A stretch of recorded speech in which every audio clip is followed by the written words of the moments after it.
Now we start a new lecture. AIDS पढ़ते हैं आज इस चैप्टर को ख़त्म करके मानेंगे, ठीक है। मिलके ख़त्म करेंगे पर, ठीक है। एड्स स्टैंड किसके लिए होता है? एक्वायर्ड इम्यून डिफिशियंसी सिंड्रोम, ठीक है।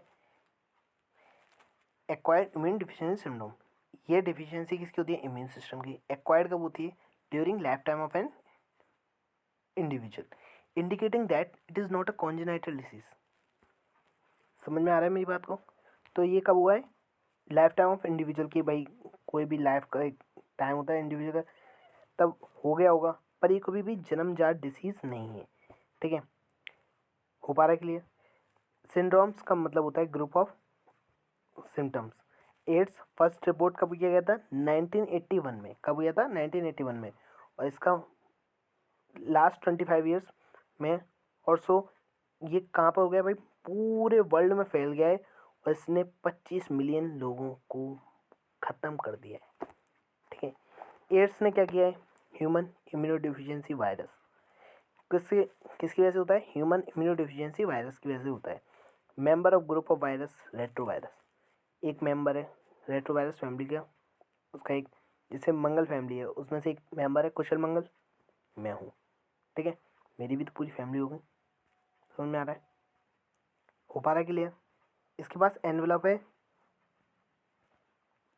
समझ में आ रहा है? कौन सा एनवेलप है जो इंक्लोज क्या करता है? RNA genome. Transmission HIV infection वो कैसे होता है? सेक्सुअल कांटेक्ट कर लिया इन्फेक्टेड पर्सन के साथ, या ट्रांसफ्यूजन क्या किया? Contaminated blood and blood product by sharing infected needle, infected needle को शेयर किया। जब आप इंट्रावेनस ड्रग एब्यूजर हो, और infected mother to her child through placenta, और कैसे भाई? इन्फेक्टेड मदर है, उसने चाइल्ड को भेजा थ्रू प्लेसेंटा। सो पीपल जो हाई रिस्क में गेटिंग दिस इन्फेक्शन, उसमें इंक्लूड क्या क्या होने वाला है? Individual who have multiple partner, क्या है? Multiple sexual partner. Drug addict who take drug intravenously, उनने क्या ले ली भाई? ड्रग इंट्रावीनसली ले ली। Individual who require repeated blood transfusion, ठीक है। इंडिविजुअल जिसने क्या रिक्वायर किया है? Repeated blood transfusion.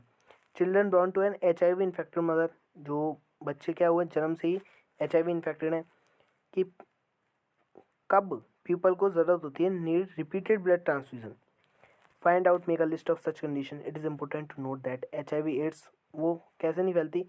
टच के द्वारा या फिजिकल कांटेक्ट से। ये कैसे होती है? बॉडी फ्लूइड से ही फैलती है।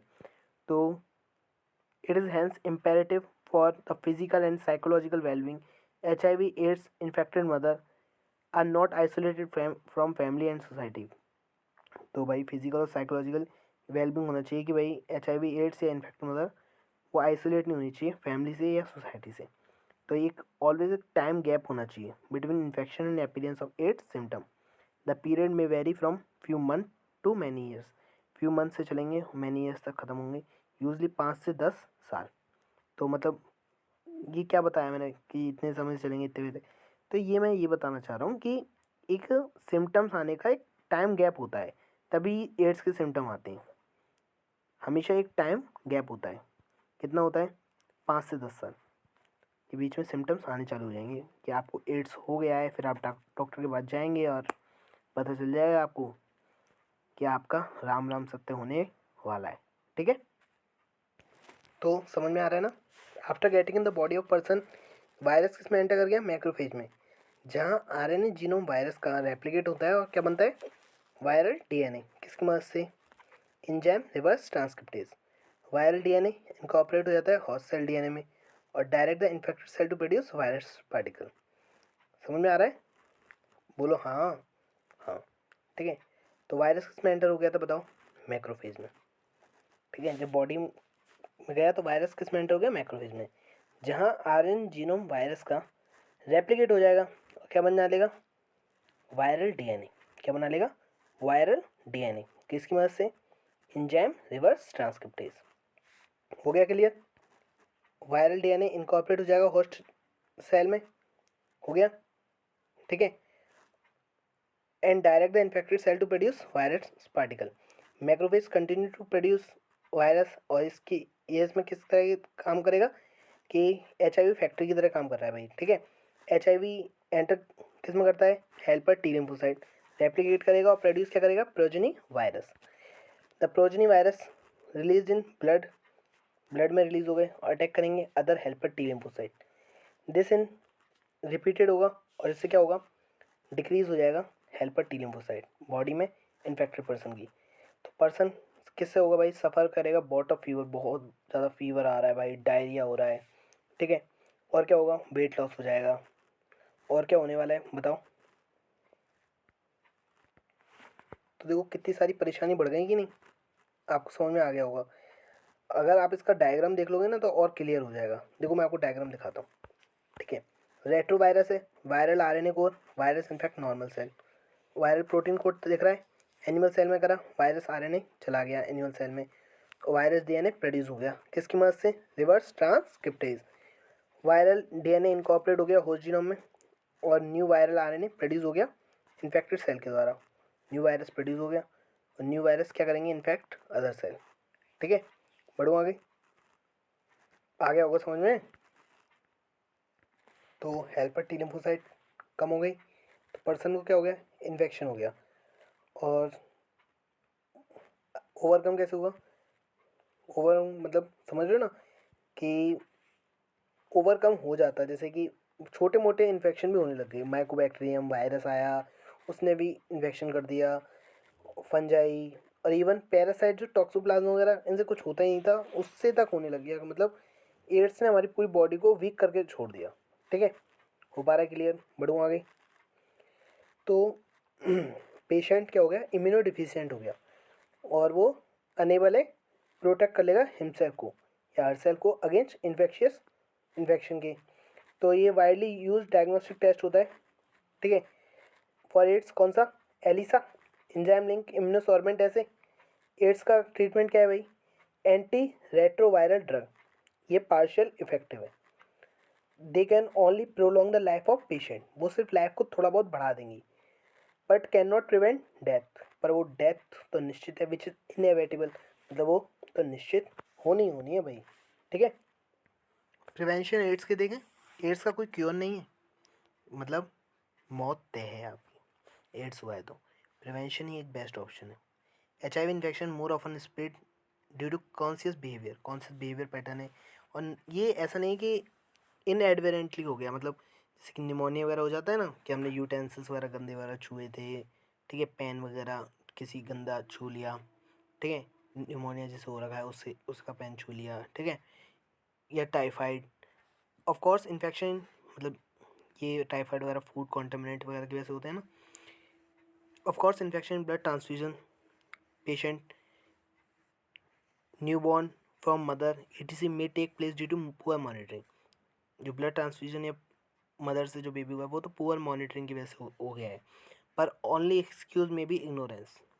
एक्सक्यूज क्या है भाई, कि इग्नोरेंस हो गया, पर ये बात बिल्कुल सही है, राइटली कहा गया है कि don't die of ignorance, ignorance से मत मरो भाई, ठीक है। In our country the national AIDS control organisation NACO भाई आए, अदर नॉन गवर्नमेंट ऑर्गेनाइजेशन भी आई, उनने पीपल को एजुकेट किया अबाउट एड्स के बारे में। हुआ start and number of program, जो नंबर ऑफ प्रोग्राम स्टार्ट हुए to prevent the spreading of HIV infection, ठीक है।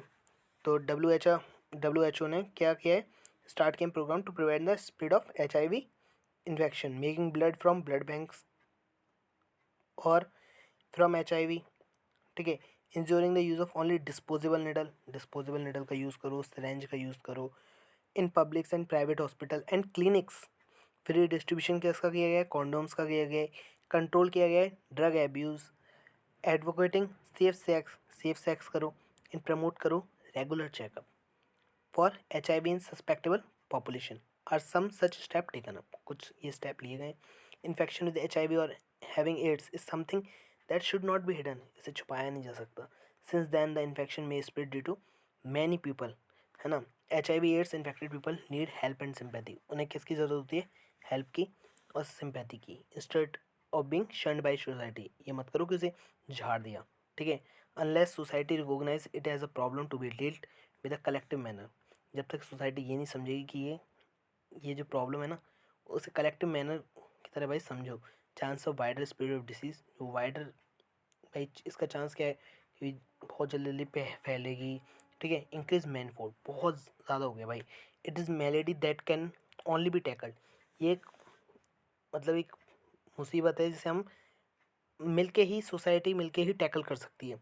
And medical fraternity acting together, medical fraternity जो सब टुगेदर एक साथ मिलके, मतलब ये तो नहीं मरेगा तो सही वो इंसान, पर ये तो है कि उसके हम दुख में साथ दें, ठीक है। To prevent the spread of disease, अगर आपने उसे फटकारा वगैरह, तो किसी ने बाई चांस गुस्से में आ गए या किसी भी कारण किसी और के साथ सेक्स किया एंड देन हो गया, या आपने उसे घर से निकाल दिया, उसकी हालत इतनी बुरी है कि उसने खून बेचना अपना चालू किया एंड देन, समझ में आ रहा है मेरी बात को पूरी तरीके से। कैंसर क्या है? One of the most treated disease human beings की, और मेजर कॉज है डेथ का ऑल ओवर द ग्लोब, ठीक है। तो कैंसर मोस्ट ट्रीटेड डिसीज है ह्यूमन बींग्स की, मेजर कॉज डेथ का यही होता है पूरे संसार में। More than million of Indian suffer from cancer and large number of them die annually, हर साल मरते हैं भाई, है ना। Mechanism that underlie development of cancer or oncogenic transformation of cell, its treatment and control have been most intense area of research in biology and medicine. इसका treatment और control बहुत ही कम मोस्ट इंटेंस एरिया में मिलता है biology और medicine के उसमें। In our body cell growth और डिफरेंशिएशन बहुत हाईली कंट्रोल होता है और रेगुलेटेड होता है। कैंसर सेल में क्या होता है? ब्रेक डाउन हो जाता है इन रेगुलेटरी मैकेनिज्म का। नॉर्मल सेल के पास क्या प्रॉपर्टी होती है? कॉन्टैक्ट इनहिबिशन की, by virtue of which contact with other cell, जो कॉन्टैक्ट होता है ना अदर सेल से, इनहिबिट देयर अनकंट्रोल ग्रोथ। तो वो से क्या करते हैं? नॉर्मल सेल के पास एक प्रॉपर्टी थी कॉन्टैक्ट इनहिबिशन, कॉन्टैक्ट को क्या करना है? इनहिबिट करना है, ठीक है। अगर ज़्यादा कोई बढ़ रहा है तो उसे क्या हो, ऐ चुपचाप बैठ जा, समझ में आ रहा है ना? ऐसे होता है ना क्लास में होता है कि चुपचाप बैठ जा, ज़्यादा सवाल नहीं पूछते, ठीक है, दोस्त मना कर देता है कि नहीं, ऐसे नॉर्मल सेल के पास होता है contact inhibition, by virtue of which contact with other cell inhibit the uncontrol growth, uncontrol growth को इनहिबिट करता है। कैंसर सेल के पास ये प्रॉपर्टी लॉस्ट हो जाती है। As a result of this cancer cell क्या करती है? कंटिन्यू करती है डिवाइड करना, और इससे क्या होता है? मास ऑफ सेल बनेंगी जिसे बोलते हैं ट्यूमर, ठीक है। ट्यूमर दो टाइप के होते हैं, बेनाइन और malignant. Benign tumour normally remain confined to original location. तो बेनाइन ट्यूमर कहाँ पे रहेगा? कहाँ पे रहेगा बताओ? अपने ओरिजिनल लोकेशन पे रहेगा कि नहीं रहेगा, ठीक है। और पर मैलिग्नेंट जो ट्यूमर होता है ना, वो अपने ओरिजिनल लोकेशन पे नहीं रहता है, ठीक है।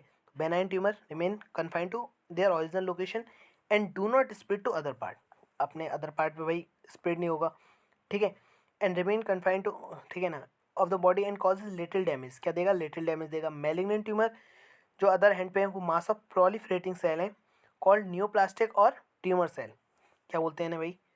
न्यूप्लास्टिक और ट्यूमर सेल, ये सेल ग्रो करेंगी very rapidly, invading and damage करेंगी, इन्वेडिंग है और डैमेज क्या कर देंगी? बोलो, सराउंडिंग नॉर्मल टिश्यू, ठीक है।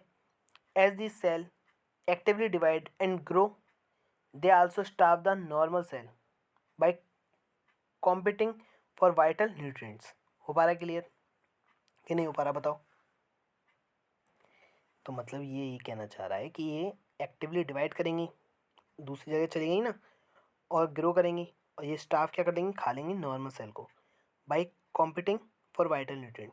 कॉम्पिटिट किसके लिए करेंगी? वाइटल न्यूट्रिएंट के लिए। एंड वेन एवर, जब भी ये लोड जाएंगी बॉडी में तो वहाँ पर भी एक न्यू ट्यूमर बना लेंगी। इसी प्रॉपर्टी को बोलते हैं मेटास्टेसिस, जो मोस्ट फियर प्रॉपर्टी है मैलिग्नेंट ट्यूमर की, ठीक है। Most fear property malignant tumour की कौन सी है? मेटास्टेसिस। कैंसर के कॉज क्या होता है भाई? नॉर्मल सेल को कैंसरस न्यूप्लास्टिक सेल में बदल जाना, induce by physical, chemical, biological agent के द्वारा। ये एजेंट कौन से होते हैं? कार्सिनोजन, कैंसर कॉजिंग एजेंट कौन से हैं? Carcinogen. Ionizing radiation like X ray, gamma ray. Non ionizing radiation कौन सी है? UV. Causes DNA damage leading to neoplastic transformation. हो पा रहा है क्लियर? समझ में आ रहा है कि नहीं मेरी बात को? पूरी तरह से समझ में आ रहा है? तो नॉर्मल सेल किस में बदल गई? कैंसर सेल में, ठीक है। मेटास्टेसिस मोस्ट फियर प्रॉपर्टी थी, यहाँ तक हो गया था क्या? ये भी मैंने लाइन बताई नहीं है ना, ठीक है। Cells slough from such tumour reach distant site through blood, blood के द्वारा फैल गई और ये लोड जाती है बॉडी में, वहाँ पर भी न्यू ट्यूमर बना लेती हैं। और जहाँ पर भी ये ट्यूमर बनाती हैं इसी प्रॉपर्टी को क्या बोलते हैं, मेटास्टेसिस। मोस्ट फियर प्रॉपर्टी है मेटास्टेसिस की। कैंसर की क्या कारण है भाई, नॉर्मल सेल का बदलना, किसमें, कैंसर सेल में या न्यूप्लास्टिक सेल में। कैसे हो सकता है, फिजिकल के द्वारा हो सकता है, केमिकल या बायोलॉजिकल एजेंट। ये एजेंट क्या होते हैं, carcinogen. Ionizing radiation like X ray, gamma ray and non ionizing radiation UV causes DNA damage leading to neoplastic transformation. Ionizing कौन सी है, एक्सरे और यूवी, नहीं, आयनाइजिंग कौन सी है, एक्सरे और गामा। और नॉन आयनाइजिंग कौन सी है, यूवी, जो कॉजेज क्या कहेंगे, DNA damage leading to neoplastic transformation. ये केमिकल कार्सिनोजन जो प्रेजेंट होते हैं तंबाकू में, वो आइडेंटिफाइड किए गए मेजर कॉज लंग कैंसर के। Cancer causing virus, oncogenic virus. उनके पास जीन कौन से हैं, viral oncogene. Further most several gene, cello oncogene या प्रोटो ऑन्कोजीन, जो नॉर्मल सेल में मिलते हैं। मैं बोलूँ कि आपसे ऑन्कोजेनिक वायरस से मिलेगा, और या oncogene cancer causing virus, cancer causing gene है ये। और मैं बोलूँ नॉर्मल सेल में सेलो ऑन्कोजीन या प्रोटो ऑन्कोजीन, ठीक है, जो एक्टिवेट होते हैं सर्टेन कंडीशन में और क्या करेंगे, ऑन्कोजेनिक ट्रांसफॉर्मेशन करेंगे सेल का, ठीक है। Cancer detection and diagnosis, early detection cancer का एसेंशियल है। ये क्या कराएगा, डिसीज़ को ट्रीट कराएगा successful in many ways. Cancer detection based on biopsy, biopsy पे बेस्ड करता है histopathological study of tissue and blood and bone marrow test for increase cell count in case of leukaemia. किसके लिए भाई, cancer detection किस पे based करता है, बायोप्सी और histopathological study of tissue and blood and bone marrow test पे for increase cell count, increase, भाई सेल काउंट इंक्रीज हुआ किस में, केस में, ल्यूकेमिया के केस में, ठीक है। हो गया clear. In biopsy piece of suspected tissue cut किस में हो जाता है, थिन सेक्शन में, ठीक है।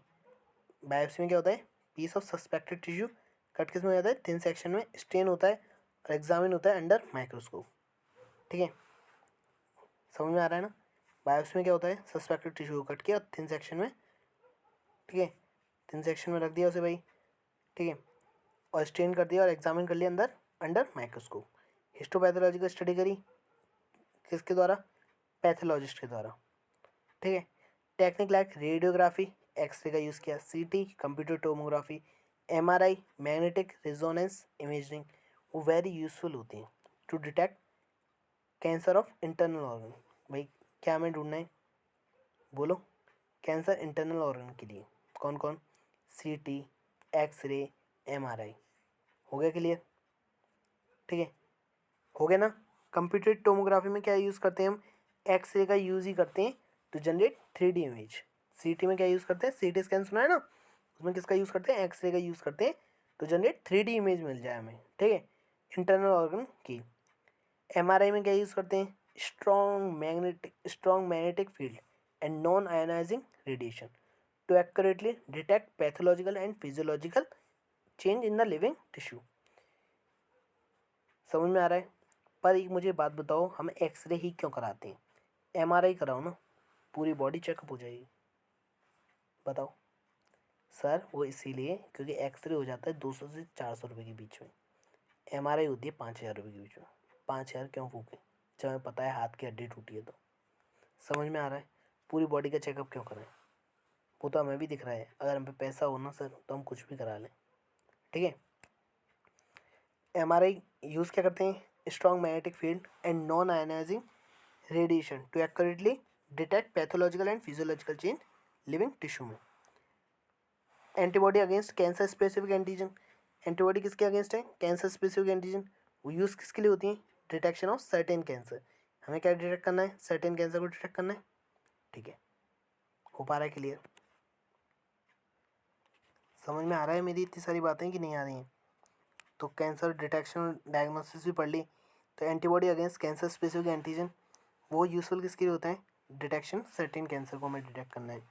टेक्निक ऑफ मॉलिकुलर बायोलॉजी की टेक्निक अप्लाई करी to detect gene in individual with inherit susceptibility to certain cancer, identification of such gene which predispose an individual to certain cancer.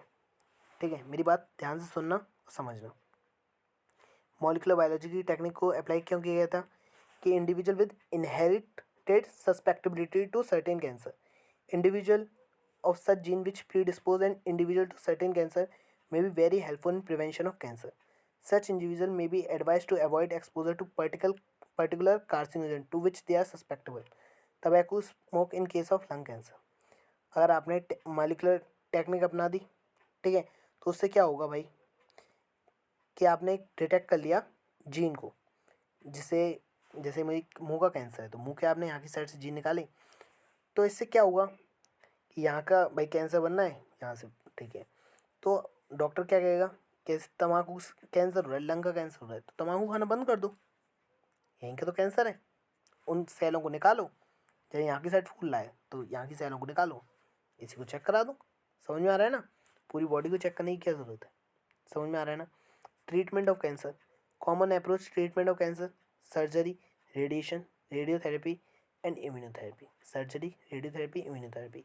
Radiotherapy में क्या होगा, tumour cell को irradiate कैसे किया जाएगा, lethally, taking proper care of normal tissue, proper care की जाएगी normal tissue की surrounding the tumour mass. Several chemotherapeutic drugs are use to kill cancerous cell. Several जो कीमोथेरेपेटिक ड्रग होती है ना, वो किसको मारेंगे, कैंसर सेल को। Some of these are specific for particular tumour, ठीक है, जो कुछ रेडियोथेरेपी ट्यूमर वो है ना इरेडिएट करते हैं लीथली, taking proper care of normal tissue, किसका करेंगे, प्रॉपर केयर करेंगे नॉर्मल टिश्यू का surrounding the tumour mass. Several chemotherapeutic drug वो क्या करेंगे, किल क्या करेंगे, कैंसर सेल को मार देंगी, कुछ स्पेसिफिक होती हैं पर्टिकुलर ट्यूमर के लिए। मेजॉरिटी ड्रग जो होती है ना उनके साइड इफेक्ट होते हैं, हेयर लॉस होगा और क्या होने वाला है, एनीमिया होने वाला है। मोस्ट कैंसर ट्रीट कैसे किए जाते हैं, कॉम्बिनेशन से किए जाते हैं, सर्जरी, रेडियोथेरेपी और कीमोथेरेपी, तीनों को मिला दो। ट्यूमर सेल को अवॉइड किया गया have been shown to avoid detection and destruction by immune system. Therefore patient को क्या दिया जाता है, बोलो, सब्सटेंस दिए जाते हैं बायोलॉजिकल रेस्पॉन्स मॉडिफायर, जैसे कि अल्फा इंटरफेरॉन, जो एक्टिवेट करेगा इम्यून सिस्टम और डिस्ट्रॉय क्या कर देगा, ट्यूमर को। हो पा रहा है क्लियर। अब ड्रग एंड एल्कोहल अब्यूज़ पढ़ते हैं, जल्दी जल्दी पढ़ो यार, बहुत कम टाइम है और पूरा इस चैप्टर भी ख़त्म करना है, ठीक है। तो सर्वे हो रहा है भाई एंड स्टैटिक्स, चलो ड्रग एंड एल्कोहल अब्यूज़ को दोबारा से चलो करते हैं ना। Survey and statistics show that use of drug and alcohol has been the on rise especially among the youth. तो ड्रग्स वगैरह का आप लोग ज़्यादा यूथ में ज़्यादा हो गया है, ये कॉज ऑफ कंसर्न है as cause result in many harmful effect, बहुत सारे हार्मफुल इफेक्ट आ गए। प्रॉपर एजुकेशन लो भैया और गाइडेंस लो, मुझसे गाइडेंस ले लेना। Would enable youth to safeguard themselves against these dangerous behaviour pattern and follow healthy lifestyle. Follow क्या करने हैं, हेल्दी लाइफ स्टाइल। सारी चीज़ों की हिंदी नहीं बताऊँगा अब से, क्योंकि ये चैप्टर बहुत बड़ा हो जाएगा इस हिसाब से। तो ड्रग जो कॉमनली एब्यूज हुई हैं वो ओपियोइड्स, कैनाबिनॉइड्स, कोका एलिकोलॉइड्स। कौन कौन सी हैं, ओपियोइड्स, कैनाबिनॉइड्स, कोका एलिकोलॉइड्स। मेजॉरिटी जो ऑप्टेन होती हैं वो फ्लावरिंग प्लांट से होती हैं, कुछ ऑप्टेन किससे हुई हैं, फंजाई से। बोलो, मेजॉरिटी किससे ऑप्टेन हुई है, फ्लावरिंग प्लांट से, कुछ क्या ऑप्टेन होती हैं, फंजाई से। ओपियोइड जो ड्रग्स हैं जो बाइंड किससे करती हैं, ओपियोइड रिसेप्टर से, जो प्रेजेंट किस में, हमारे CNS एंड GIT ट्रैक्ट, ठीक है। हीरोइन कॉमनली स्मैक बोलते हैं, क्या बोलते हैं, स्मैक, जो केमिकली डाईएसिटाइल मॉर्फिन है, जो white odourless bitter crystalline compound है, ठीक है। ये ऑप्टेन कैसे हुआ है, एसिटाइलेशन ऑफ मॉर्फिन, कैसे हुआ है, एसिटाइलेशन किसका हुआ होगा, मॉर्फिन का। जो एक्सट्रैक्ट किससे हुआ है, लेटेक्स ऑफ पॉपी प्लांट, किससे हुआ है, लेटेक्स ऑफ पॉपी प्लांट, ठीक है। आ रहा है क्या, आ रहा है क्या, पूरा समझ में आ रहा है, ठीक है, हो गया होगा क्लियर। ओपिएड्स क्या होते हैं, जो स्पेसिफिक ओपिएड रिसेप्टर जो प्रेजेंट है हमारे CNS GIT में, हो गया होगा, मैं तो बार बार नहीं बताऊंगा। स्मैक बोलते हैं हीरोइन को, और केमिकली डायस्टाइल मॉर्फिन है, जो white odourless bitter crystalline compound था। ये ऑप्टेन कैसे हुआ है, एसिटाइलेशन ऑफ मॉर्फिन से। एक्सट्रैक्ट कैसे हुआ है, which extract from latex of poppy plant papaver somniferum. Generally कैसे लिया जाता है, स्नॉटिंग एंड इंजेक्शन। हीरोइन एक डिप्रेसेंट है, स्लो डाउन क्या कर देगा, बॉडी फंक्शन को। कैनाबिनॉइड्स क्या होते हैं, ग्रुप ऑफ केमिकल जो इंटरेक्ट कैसे करते हैं, कैनाबिनॉइड रिसेप्टर से, जो किसमें प्रेजेंट होते हैं, ब्रेन में। नेचुरल कैनाबिनॉइड्स कैसे होते हैं, ऑप्टेन होते हैं inflorescence of plant, cannabis sativa. Flower top, leaves, resin, of cannabis, ठीक है, plant are used in various combination to produce marijuana, hashish, charas and ganja, generally taken by inhaling and oral injection. तो पहले मैंने ये बताया था, किस में बताया था बताओ, पढ़ा था कि नहीं? ओपियोइड्स भूल गए क्या? तो ये कैसे लेते हैं? स्नॉटिंग एंड इंजेक्शन, ठीक है, स्नॉटिंग में होता है सूंघना, ठीक है। अब आती है कैनाबिनॉइड्स के बारे में। ये नेचुरल कैनाबिनॉइड्स मैंने क्या बताए थे, वो कहाँ थे? CNS और GIT, ये कहाँ पे? सिर्फ CNS। नेचुरल कैनाबिनॉइड्स वो inflorescence of top leaves resins, ठीक है, हो पा रहा है क्लियर?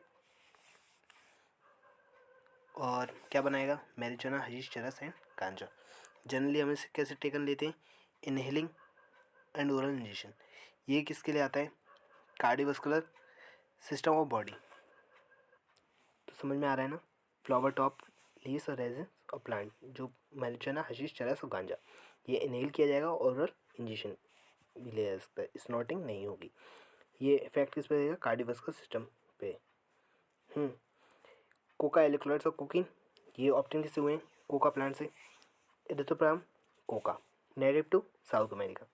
इंटरफेयर कैसे करेगा? Transport of neurotransmitter dopamine. Cocaine को क्या बोलते हैं? कोक या क्रैक, जो यूजली क्या करा जाता है? स्नॉट किया जाता है। क्या किया जाता है? स्नॉटेड। इसका पोटेंट स्टिमुलेटिंग एक्शन होता है किस पे? CNS पे। Produce sense of euphoria and increase energy. Excessive dose cocaine की क्या हो जाएगी? हेलुसिनोजन, ठीक है। Other well known plant with हेलुसिनोजेनिक property, Atropa belladonna और दतूरा, ठीक है। कोकीन किससे मिला? Coca plant, Atropa Coca. Cocaine को क्या बोलते हैं? कोक या क्रैक, ये जरूर याद रखना, ठीक है। यूजली स्नॉट की जाती है, ना तो इनहेलिंग होगी ना ओरल इंजेक्शन, ठीक है। इनहेलिंग और ओरल इंजेक्शन किस में हुई थी बताओ, बता सकते हो? सर उसमें हुई थी कैनाबिनॉइड्स में, ठीक है, हो गया ना। एक्सेस डोज हेलुसिनोजन हो गई। अदर वेल नोन प्लांट जो हेलुसिनोजन प्रॉपर्टी दिखाएगा, एट्रोपा बेलोडोना और धतूरा। दीज डे कैनाबिनॉइड्स कौन एब्यूज करते हैं? Sports person. किसके बारे में बात कर रहे हैं? कोकिंग के बारे में नहीं, ये तो कैनाबिनॉइड्स के बारे में बात करिए। ये लास्ट वाली लाइन कैसे घुमाती है NCERT, आपको समझ में आ रहा है? Drugs like barbiturates, amphetamine, benzodiazepine और अदर जो सिमिलरली ड्रग्स है ना, वो नॉर्मली यूज़ कैसे की जाती है? मेडिसिन की तरह, ठीक है। कैसे की जाती है? मेडिसिन की तरह। हो पा रहा है क्लियर? बढ़ूँ आगे, ठीक है। मतलब आपको पूरी तरह से समझ में आ रहा है ना? ये मेडिसिन की तरह यूज़ की जाती है। पेशेंट को कॉप किससे करना है? Mental illness, depression, insomnia. कौन कौन सी यूज़ करनी है? Barbiturates, amphetamine, benzodiazepine. Barbiturates, amphetamine, benzodiazepine. Atropa belladonna और धतूरा किसके लिए यूज़ किया गया था बताओ? हेलुसिनोजेनिक प्रॉपर्टी के लिए, ठीक है। आगे बढ़ रहा हूँ। Are often abuse morphine, very effective sedative है और पेन किलर है, और पेशेंट के लिए यूज़ की जाएगी जो सर्जरी करा रहे हैं। Several plant, fruits and seed, इनके पास हेलुसिनोजेनिक प्रॉपर्टी होती है। Have been use for 100 of year, बहुत सालों से, 100 सालों से ज़्यादा हो गए भाई।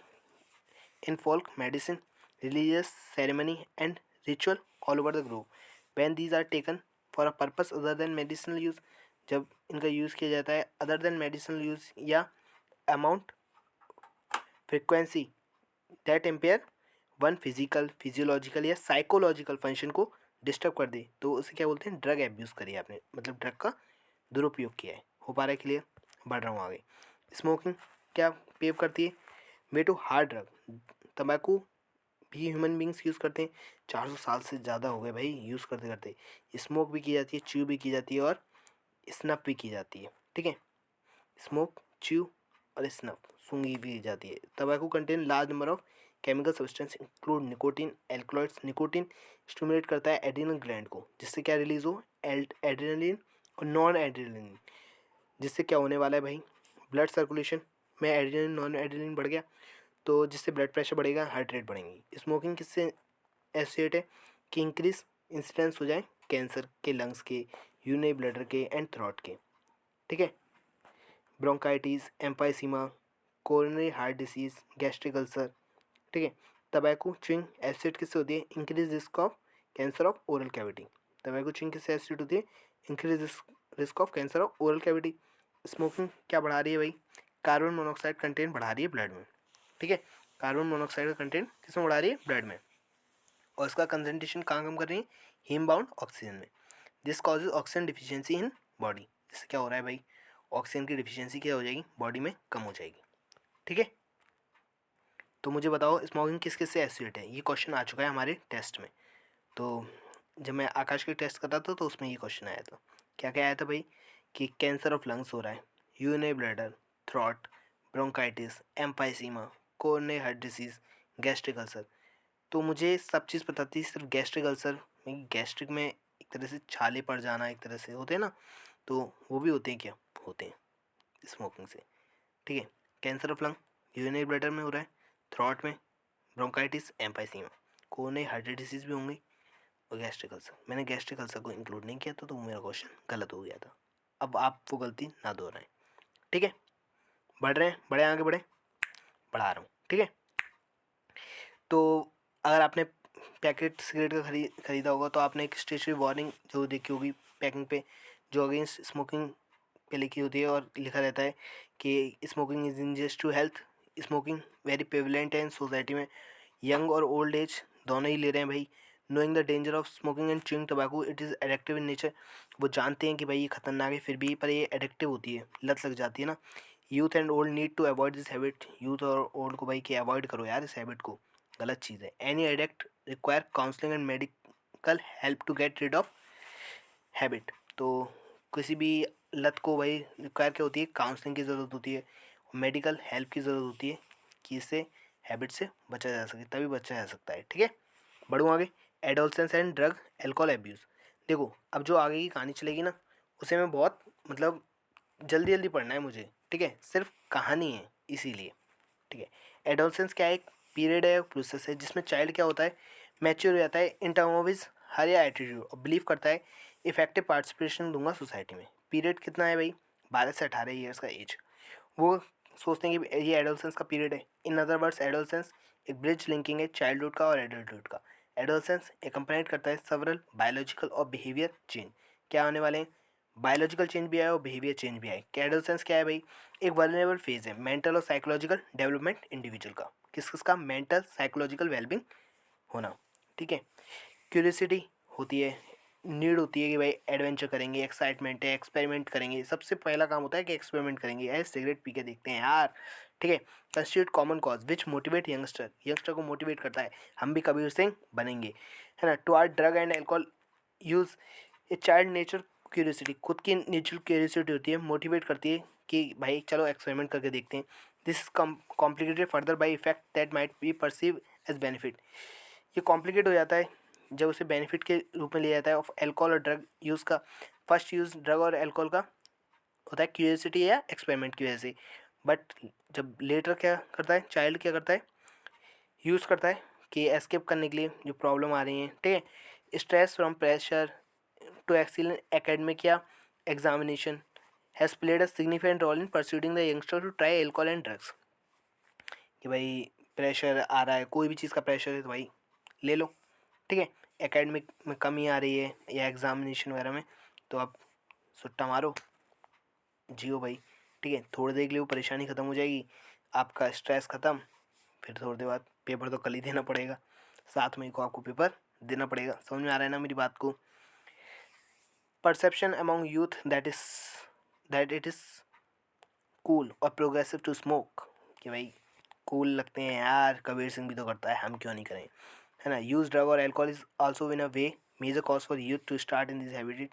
टेलीविज़न, मूवी, न्यूज़पेपर, इंटरनेट वो भी प्रमोट करते हैं इसको, ठीक है। Other factor that have been associated with drug and alcohol abuse among adolescents and unstable और unsupportive family structure and peer pressure. अगर अनसपोर्टिव फैमिली स्ट्रक्चर और पीयर प्रेशर है तब भी होने वाला है। Addiction and dependence, because of pursed benefit drugs को फ्रिक्वेंटली यूज़ किया जाता है रिपीटेडली। मोस्ट इंपॉर्टेंट थिंग जो किसी ने भाई रियलाइज़ नहीं करी है कि is the inherit addictive nature of alcohol and drug. Addiction एक होता है psychological attachment to certain effect, आप किससे हो जाए, साइकोलॉजिकल अटैच हो गए हो सर्टेन इफेक्ट से, जैसे कि यूफोरिया एक टेम्पररी फीलिंग होती है वेलबिंग की, associated with drug and alcohol. ये ड्राइव करते हैं people to take them even when they are not needed, जब उसकी ज़रूरत नहीं होती तब भी कर रहे हैं, ठीक है। तो भाई ये यूज़ कब कर रहे हैं, जब इसकी ज़रूरत नहीं है तब भी यूज़ कर रहे हैं, ठीक है ना।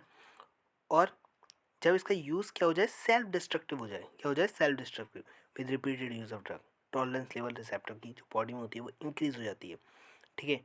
कॉन्सिक्वेंटली जो रिसेप्टर होते हैं ना, ठीक है, तो इसके रिसेप्टर के लेवल बढ़ गए। जो रिसेप्टर होते हैं ना वो हाई डोज ड्रग्स के या एल्कोहल के ग्रेटर इनटेक एंड एडिक्शन, मतलब देखो रिसेप्टर बढ़ जाते हैं। जैसे कि आप एक कॉमन एग्जांपल दूं, हंसने की बात नहीं है पर देखो मैस्टुर्बेशन है, मैस्टुर्बेशन में होता क्या है, आपने एक बार किया तो एक यूफोरिया हुआ, मतलब एक टेम्पररी फीलिंग होती है वेलबींग की, होता है कुछ समय के लिए टेम्पररी फीलिंग आएगी कि हाँ अच्छी चीज़ हुई, ठीक है। पर एक तरह से अब आपने बार बार करते गए देन क्या होगा, लास्ट में क्या होने वाला है, उसके रिसेप्टर बढ़ जाएगा। तो जितनी जल्दी पहले टाइमिंग कम लग रही थी देन टाइमिंग बढ़ जाएगी। समझ गए मेरी बात को, समझ गए ना।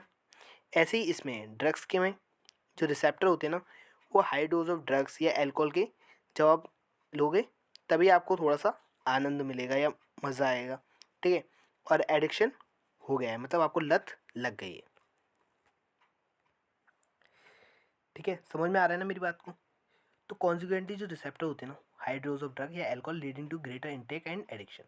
However it should be clearly borne in a mind that use of this drug, आपने यूज़ किया ड्रग का एक बार भी किया तो फॉरनर हो जाओगे एडिक्शन की।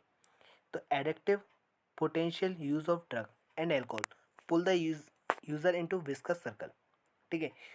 ये आपने एडिक्शन जो लग जाता है ना तो आप एक घेरे में आ ही जाओगे एक बार, leading to a regular use या एब्यूज़ फ्रॉम विच ही लड़का भी हो सकता है, she may not be able to get out. देखो लोग सोचते हैं कि लड़कियां नहीं करती हैं, जैसे एक मेरी क्लास में थी एक लड़की, दीक्षा नाम था उसका, तो उसने क्या है भाई, वो हो गई तो हो गई, अब उसे आदत पड़ गई इस चीज़ की, ड्रग्स की। मैंने उसे समझाया देन हो गया, मतलब उसने जब ये चैप्टर पढ़ा तो उसे समझ में आया कि हाँ किसी चीज़ को छोड़ना चाहिए, देन छोड़ दिया। In the absence of any guidance या counselling person get addicted and become dependent on their use. तो अगर कोई एब्सेंस, कोई गाइडेंस नहीं मिली है, काउंसलिंग नहीं हुई, तो पर्सन क्या हो जाएगा, एडिक्टेड हो जाएगा, मतलब लत लग जाएगी उसे। और अगर देखो मैं उसे समझाता नहीं तो उसे लत लग जाती कि नहीं, और वो डिपेंडेंट हो जाती है उसकी यूज़ पे, ठीक है। डिपेंडेंस एक टेंडेंसी होती है बॉडी की to manifest a characteristic and unpleasant withdrawal syndrome. Dependence एक डिपेंडेंसी हो गई, ठीक है, तो वो उस ड्रग्स को लेगी ही लेगी, ठीक है। Manifest a characteristic and unpleasant withdrawal syndrome, unpleasant होनी चाहिए, मतलब खुशी नहीं मिले, और विड्रॉल सिंड्रोम, ठीक है। अनप्लीजेंट मतलब अगर आप विड्रॉल करोगे भी तो बहुत ज़्यादा पेन होगा, ठीक है। अगर रेगुलर यूज डोज ड्रग्स का या अल्कोहल का डिसकंटिन्यू कर दिया गया तो क्या होने वाला है। तो पहले पहले उसे क्या हुआ था दीक्षा को, मैं आपको बता रहा हूँ उसकी बात। तो एनजाइटी होने लगती थी, शेकीनेस, काँप रही थी, नोज़िया और स्वेटिंग, पसीना आ रहा था, विच में भी रिलीफ। क्या हुआ, जब उसने दोबारा ये नहीं हो पा रहा, कुछ कंट्रोल नहीं हो रहा, ले लिया। फिर उसे मैंने समझाया कि भाई कंट्रोल करना पड़ेगा। एट लास्ट उसने बहुत ज़्यादा, उसे कुछ समय स्टार्टिंग में पेन हुआ एंड देन उसने बंद छोड़ दी भाई, ये सब बिल्कुल गलत काम सारे छोड़ दिए। तो लड़के भी हो सकते हैं, दोस्त तो आज भी हैं मेरे, लड़के बहुत सारे हैं, ठीक है। तो वो आज भी नहीं छोड़ पाए बेचारे, और गर्ल्स में वही थी वो सिर्फ, ठीक है। तो पर उसने छोड़ दिया एट लास्ट, ठीक है। In some case withdrawal symptom can be severe or even life threatening. A person may need medical supervision. तो पर्सन को किसकी ज़रूरत होती है, मेडिकल सुपरविजन की। Dependence lead to patient to ignore all social norms in order to get sufficient fund to satiate his या her need. अब dependence क्या होगा भाई, पेशेंट क्या करेगा, सारे सोशल नॉर्म्स को छोड़ मतलब तोड़ देगा, मतलब उसे sufficient fund to state his या हर नीड। तो इससे क्या होता है, सोशल एडजस्टमेंट प्रॉब्लम्स भी हो जाती हैं। जैसे वो चोरी करना चालू कर देगा, ठीक है, कुछ भी कर सकता है, अपने घर में लड़ाई करना चालू कर देगा, ठीक है। अपने बहन से भाई से उनसे गाली बक रहा है या लड़ाई कर रहा है, समझ रहे हो ना, ऐसा होता है। ठीक है, क्लास थोड़ी लंबी हो रही है, कोई दिक्कत नहीं है, आपको मेरे साथ देना है। ठीक है, इमीडिएट एडवर्स इफेक्ट क्या होते हैं ड्रग और एल्कोहल अब्यूज़ के? In the form reckless behaviour. ठीक है, रैकलेस बिहेवियर आ जाएगा, है ना। वैंडलिज्म, वैंडलिज्म अगर आप जानते हो रैकलेस बिहेवियर वगैरह इसका मतलब, वैंडलिज्म वगैरह मतलब सबसे आप लड़ाई करना चालू हो जाएगा, वायलेंस हो जाएगा चालू। ठीक है, एक्सेसिव डोज ड्रग्स के हो जाएगा, कोमा में चले जाएगा, and death due to respiratory failure, respiratory failure हो जाएगा, हार्ट फेलर हो जाएगा, सेरिब्रल हेमरेज हो जाएगा। कॉम्बिनेशन ऑफ ड्रग और their intake along with alcohol generally result in overdosing. तो कॉम्बिनेशन ड्रग्स का लिया या इनटेक लिया एल्कोहल का, तो जनरली क्या होता है, ओवरडोज हो जाएगा और इवन डेथ भी हो जाएगी। तो मोस्ट कॉमन और या वार्निंग साइन क्या है ड्रग्स के, एल्कोहल एब्यूज़ के?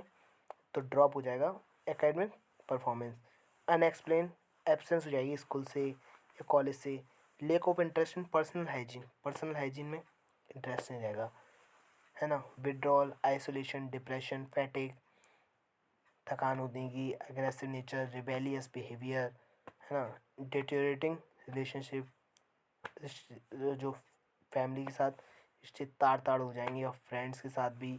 Loss of interest in hobbies, hobbies में इंटरेस्ट ख़त्म। चेंज इन स्लीपिंग, स्लीपिंग भी चेंज हो जाएगी। ईटिंग हैबिटेट और फ्लक्चुएशन होगा वेट में। और एपिटाइट, भूख भी ख़त्म हो जाएगी आपकी। ठीक है, तो फार रीचिंग इम्प्लीकेशन होते हैं ड्रग या एल्कोहल एब्यूज़ के। अगर एब्यूज़र को मनी नहीं मिलते हैं तो ही या शी क्या करेगा, चोरी चालू हो जाएगी। Adverse effect not restricted to her person who is using drug और एल्कोहल। तो जो ड्रग और एल्कोहल यूज़ कर रहा है वो वहीं तक ही नहीं रहते हैं, तो मेंटल और फाइनेंशियल डिस्ट्रेस हो जाएगा उसकी फैमिली को और फ्रेंड्स को भी। ठीक है, समझ में आ रहा है ना। Those who take drugs intravenously, जो कैसे लेते हैं ड्रग्स को, इंट्रावीनियसली लेते हैं। ठीक है, into the veins using needles and syringe, कैसे लिया, निडल्स का यूज़ किया और सिरिंज का, वो एक्वायर कर रहे हैं सीरियस इन्फेक्शन जैसे कि एड्स, हेपेटाइटिस बी, जो वायरस रेस्पॉन्सिबल होता है डिसीज़ के लिए, ट्रांसफ़र करता है एक पर्सन से दूसरे पर्सन में बाय शेयरिंग और infected needles and syringes. Both AIDS and hepatitis B infection are chronic infection, ultimately fatal है, मारेंगी। Both can be transmit through sexual contact of infected blood, ये दोनों कैसे ट्रांसमिट होंगे, सेक्शुअल कॉन्टैक्ट इन्फेक्टेड ब्लड का। Use of alcohol during adolescence में also have long term effect. Alcohol adolescence के समय लिया तो क्या आएंगे, लॉन्ग टर्म इफेक्ट आएंगे। It could lead to heavy drinking in adulthood, adulthood में क्या होगी, हैवी ड्रिंकिंग हो जानी चालू हो जाएगी। क्रॉनिक यूज़ ड्रग्स के और एल्कोहल डैमेज के, नर्वस सिस्टम ख़त्म और लिवर सिरोसिस हो जाएगा। Use of drug and alcohol during pregnancy से एडवर्सली इफेक्ट क्या होगा, फीटस। ठीक है, अनदर मिसयूज ड्रग्स का क्या है कि सर्टेन स्पोर्ट्स पर्सन इनहेंस करते हैं परफॉर्मेंस को। दे मिसयूज नारकोटिक एनाल्जेसिक्स, क्या यूज़ करते हैं, narcotic analgesics, anabolic steroids, diuretics और सर्टेन हार्मोन जो स्पोर्ट्स में, जो इससे क्या बढ़े, muscle strength and bulk and to promote aggressiveness. और क्या बढ़ेगी भाई, एग्रेसिवनेस बढ़ेगी जिससे एथलीट का परफॉर्मेंस बढ़ जाएगा। साइड इफ़ेक्ट क्या आने वाले हैं एनाबॉलिक स्टेरॉइड के, फीमेल में क्या आने वाले हैं, मस्कुलाइनेशन, मस्कुलाइनेशन होगा मतलब जैसे मेल के जैसे फीचर आ जाएंगे। अग्रेसिवनेस बढ़ जाएगी, mood swing, mood change, depression, abnormal menstrual cycle, menstrual cycle कैसे हो जाएगी, एबनॉर्मल। ठीक है, एक्सेसिव हेयर ग्रोथ हो जाएगी फेस पे एंड बॉडी पे। ठीक है, तो आपको समझना चाहिए, पहले हम पूछूं कि एनाबॉलिक स्टेरॉइड के फीमेल पे क्या आने वाले हैं, तो मस्कुलर, मेल जैसे दिखेगी मेल, तो एग्रेसिव हो जाएगा, मूड स्विंग होगा, डिप्रेशन। ठीक है, एबनॉर्मल हो जाएगी मेंस्ट्रुअल साइकिल। ठीक है, एक्सेसिव हेयर ग्रोथ होंगे फेस और बॉडी पे। इनलार्जमेंट क्या हो जाएगी, स्लेटोरिस, क्लाइटोरिस। डीपनिंग हो जाएगी वॉइस की मेल में। ठीक है, सॉरी, डीपनिंग हो जाएगी वॉइस की। अब पढ़ते हैं मेल में क्या क्या होने वाले हैं, मतलब वॉइस एक तरह से जस्ट लाइक भारी भारी सी थोड़ी सी हो जाएगी। ठीक है, in male it include acne, increase aggressiveness, mood swing, depression, reduction of size of testicles, decrease sperm production, sperm production भी डिक्रीज होगा for kidney and liver dysfunction. Breast enlargement होगी, प्रीमेच्योर बाल्डनेस, प्रीमेच्योर क्या होंगे, बाल झड़ जाएंगे, enlargement हो जाएंगे प्रोस्टेट ग्लैंड का, ये इफ़ेक्ट परमानेंट होंगे विद प्रोलॉन्ग्ड यूज़। ये क्या हो जाएंगे, जो इफ़ेक्ट है ना वो परमानेंट हो जाएंगे विद प्रोलॉन्ग्ड यूज़। एडोलसेंस में मेल और फीमेल, उनमें सीवियर फेशियल और बॉडी एक्ने आ जाते हैं भाई, ठीक है। And premature closure of growth centre of long bone में रिजल्ट इन स्टंटेड ग्रोथ। तो फेशियल और बॉडी एक्ने हुए और प्रीमेच्योर क्या हो जाएगा, क्लोजर हो जाएगा ग्रोथ सेंटर का, लॉन्ग बोन्स का, जिससे क्या होने वाली है, stunted growth. Prevention and control देख लें। The age old adages of prevention is better than cure here also, ठीक है। ट्रू हेयर आल्सो, मतलब आपने सुना होगा बूढ़े बुजुर्गों से कि प्रिवेंशन इज बेटर होता है क्योर के अपेक्षा, ठीक है। It is also true that habit such as smoking, taking drugs और एल्कोहल, वो मोर लाइकली टू टेक कब ली जाती है, यंग एज में ली जाती है, एडोलसेंस के समय। तो ये बेस्ट है आइडेंटिफाई करने की सिचुएशन कि that may push an adolescence toward, ठीक है। तो आपने क्या पुश किया, एडोलसेंस को टुवर्ड यूज़ ऑफ ड्रग और alcohol and to take remedial measure well in time. In this regard, the parents and teacher have a special responsibility. Parents और teacher के पास क्या है, special responsibility है। Parenting that combine with high level of nurturance, मतलब high level किसके मिली, nurturance की, ठीक है। एंड कंसिस्टेंट डिसिप्लिन मिला, एसोसिएट होता है low risk of substance, low risk होगा सब्सटेंस का, alcohol, drug या tobacco abuse. Some of the measures mentioned here would be particularly useful for prevention and control of alcohol and drug abuse among adolescents. कुछ measure जो mention है ना here would be particularly useful for prevention and control of alcohol and drug abuse among adolescents. Avoid undue peer pressure. तो आपको avoid क्या करना है, जो undue peer pressure को। Every child has his या हर own choice होती है और personality होती है which should be respected and nurtured. Child को पुश नहीं करना चाहिए unduly to perform beyond या his या हर threshold limit। मतलब ये नहीं होना चाहिए कि यार कर यार तेरे से आगे सब लोग निकल रहे हैं, ठीक है। उसकी खुद की चॉइस है, खुद की उसकी पर्सनैलिटी है, ठीक है। तो चाइल्ड को पुश नहीं करना चाहिए unduly to perform beyond his या हर threshold limit, be it study, sports या अदर एक्टिविटी, कुछ भी हो, स्टडी हो, स्पोर्ट्स हो या अदर एक्टिविटी, ठीक है। एजुकेशन एंड काउंसलिंग देखते हैं। Education and counselling him her to face problem and stress and to accept disappointment, के एजुकेशन दो भाई और काउंसिल करो कि फेस करो प्रॉब्लम को और स्ट्रेस को और एक्सेप्ट करो डिसअपॉइंटमेंट, जो आपको डिसअपॉइंटमेंट हो रही है या फेलर हो रहा है, ये पार्ट इन लाइफ की। ये it would also be a worthwhile to channelise the child energy into healthy pursuit like sports, reading, music, yoga and other extra circular activity. Education देने भाई, ठीक है, कि यार और फेस करो प्रॉब्लम को, डिसअपॉइंटमेंट को एक्सेप्ट करो, एक पार्ट इन लाइफ के। Worthwhile to channelise child energy healthy pursuit, जैसे कि स्पोर्ट्स वगैरह में दो, रीडिंग, म्यूज़िक करो, है ना, रीडिंग करो, म्यूज़िक सुनो, योगा करो, extra circular activity. Seeking from help parents and peer, help लो भाई पेरेंट्स से, पीयर से, और अगर आप should be sought immediately so that they can guide appropriately. अगर आपने अपने दोस्त को देख लिया तो हाल के बताओ। Help may even be sought from close और ट्रस्टेड फ्रेंड से, beside getting proper advice to Beside getting proper advice to sort out their problem, they would help young to vent their feeling of anxiety and guilt, है ना। और proper advice दो, ठीक है, कि आप प्रॉब्लम को सॉर्ट आउट करो, ठीक है। Looking for danger sign, alert parents and teacher need to look for identified the danger sign discuss above. Even friends if they find someone using drug और एल्कोहल, वो हेजिटेट नहीं होनी चाहिए कि bring this notice to parents को बताओ उसके यार, और टीचर्स को बताओ, in the best interest of person concern, जो भाई जो बेस्ट मतलब उसे समझा सके। Appropriate measure would then B required to diagnose the malady and underlying cause, this would help in initiating proper remedial step और ट्रीटमेंट। तो ये किस में हेल्प करेगा, इनिशिएट करेगा प्रॉपर रेमेडियल स्टेप और ट्रीटमेंट में। Seeking professional medical help, lot of help is available in the form of highly qualified psychologist हैं, साइकेट्रिस्ट हैं, और डी एडिक्शन करने वाले हैं, rehabilitation programme to help individual who have unfortunately, जो unfortunately quagmire में ड्रग या अल्कोहल एब्यूज में फंस गए हैं। With such help affected individual with sufficient effort दिखाया और विल पावर उनकी मजबूत है तो वो इस प्रॉब्लम से निकल सकते हैं और lead perfectly normal and healthy life, वो एक नॉर्मल और हेल्दी लाइफ जी सकेंगे। That's all for today. I hope you like this video. कितनी लंबी वीडियो बनी है देख रहे हो आप, ये सिर्फ आपके लिए किया गया है, बहुत लाइन वाइज पढ़ाया गया है, ठीक है।